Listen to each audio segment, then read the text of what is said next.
Hello students. आप लोग एक ये ऑड रूल ऑफ मोशन सुने होंगे, गैलीलियो जो ऑड रूल ऑफ मोशन, वही अभी मैं डिस्कस करने वाला हूँ। ठीक है ना। अपना ये 11th physics series motion the straight line का ही ये टॉपिक है, वर्टिकल मोशन का। जैसे आप ये मान लो कि ये कोई अपना टावर है, ठीक है ना। ये ले लो आप टावर ऐसा, और ये अपना एक मान लो कि ये बॉल है, ये T0 ले लो, यहाँ Y0 ले लो, ठीक है। और ये आपका फ्री फॉल में है, ठीक है ना। तो इसमें क्या है कि जैसे कि मान लीजिए कि आपका ये बॉल का जो लोकेशन है, जैसे ये अपना सपोज डैट कि T=1 सेकेंड पर, ठीक है ना।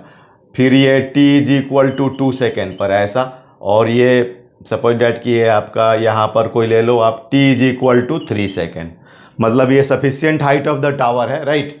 ठीक है। और इसमें आप ऐसे मान लो कि ये वाला H1 ले लो, इसको आप ले लो H2, और ये ले लो आपका H3, ठीक है ना। मतलब 1 सेकेंड के बाद ये जो बॉल है आपका यहाँ पर पहुँचा है, 2 सेकेंड के बाद यहाँ पर पहुँचा है, 3 सेकेंड के बाद यहाँ पर पहुँचा है। तो इसमें ना एक रिजल्ट आता है एक्चुअली H1:H2:H3, ये 1:3:5 आता है। ये आप देख रहे हो, ये ऑड आता है, ठीक है ना। ये जो रेशियो है ये ऑड नंबर आएगा, 1:3:5। तो इसको हम लोग Galileo's odd rule of the motion बोलते हैं, ठीक है ना। तो कुछ नहीं, ये हम लोग को ये प्रूव करना है एक्चुअली कि किस तरह से हम लोग निकालेंगे। तो देखो, आपको T=0 है, Y0 है, फ्री फॉल है, तो बोलो यहाँ पर U कितना होगा आपका, 0 होगा। तो ऐसा करो, फर्स्ट केस के लिए पहले H1 के लिए डिस्कस, तो Y=UT प्लस क्या होगा, हाफ AT², ठीक है। अब देखो यहाँ पर Y0 है और ये हाइट H1 है, तो यहाँ पर अगर हम, आप लोग को बताया है मैंने, ये साइन कन्वेंशन बताया है कि जहाँ से मोशन स्टार्ट करते हैं वहाँ पर आप क्या लेते हो, ओरिजिन लेते हो। तो यहाँ पर y का वैल्यू क्या हो जाएगा, यहाँ पर -H1 होगा, राइट। तो -H1 U कितना है, फ्री फॉल है, तो U तो आपका 0 हो गया, +1/2। और ये आप देख रहे हो, ये एक्लेशन कहाँ काम कर रहा है, डाउनवर्ड काम कर रहा है। तो डाउनवर्ड क्या होता है आपका, माइनस होता है। तो ये -12 तो ये तो माइनस माइनस कैंसिल होगा। तो H1 चलो मैं कन्वीनियंट के लिए H का वैल्यू, तो ऐसे स्टैंडर्ड वैल्यू 9.8 होता है, लेकिन मैं यहाँ 10 ले रहा हूँ बस, ऐसे आपको तो सब में कैंसिल हो जाएगा। तो 10 × T²। तो T अपना कितना लेना है, 1 लेना है, तो ये अपना 1 हो गया, ठीक है। और ये 2 से 10 5, तो H1 कितना आ गया आपका, ये आ गया आपको 5 मीटर, राइट। तो इसी तरीके से हम लोग, अब देखो ध्यान देना है, अब हम लोग ये H2 के लिए नहीं काम करेंगे, यहाँ टॉप से काम करें। इससे बेनिफिट क्या मिलने वाला है कि यहाँ पर आपका U क्या हो जाएगा, 0 हो जाएगा।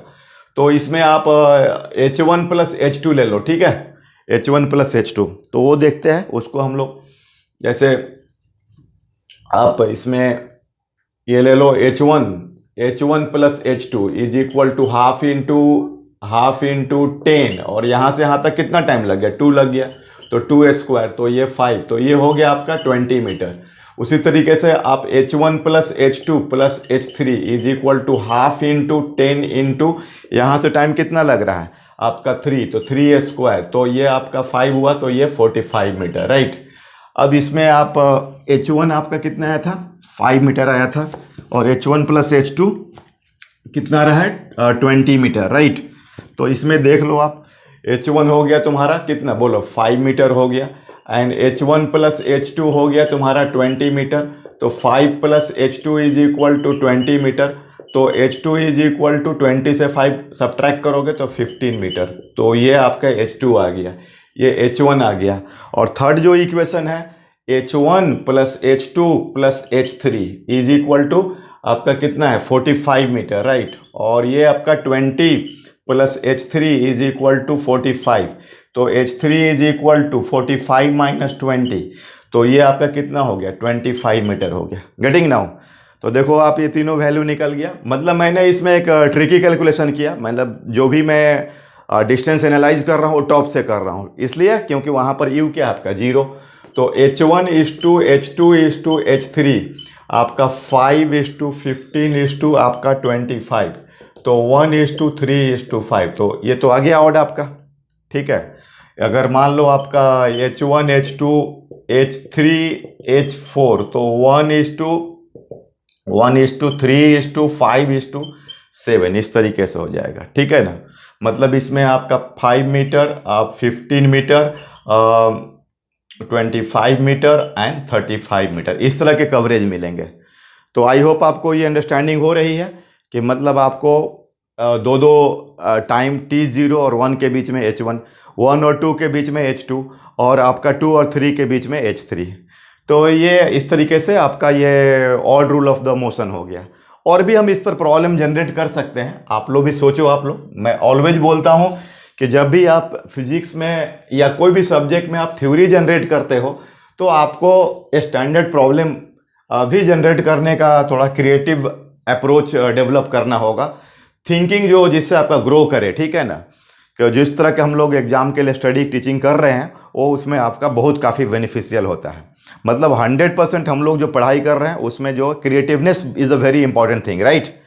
अब जैसे मान लीजिए कि मेरा एक माइंड सेट अभी ये काम कर रहा है कि जैसे ये मान लीजिए अपना टावर है, राइट, ये this is the tower, right, और ये बॉल है, आपको यहाँ y0 लेते हैं, यहाँ से u0 लेते हैं, ये फ्री फॉल है ff, राइट, फ्री फॉल है, और ये y0 है, आप t=0 लो।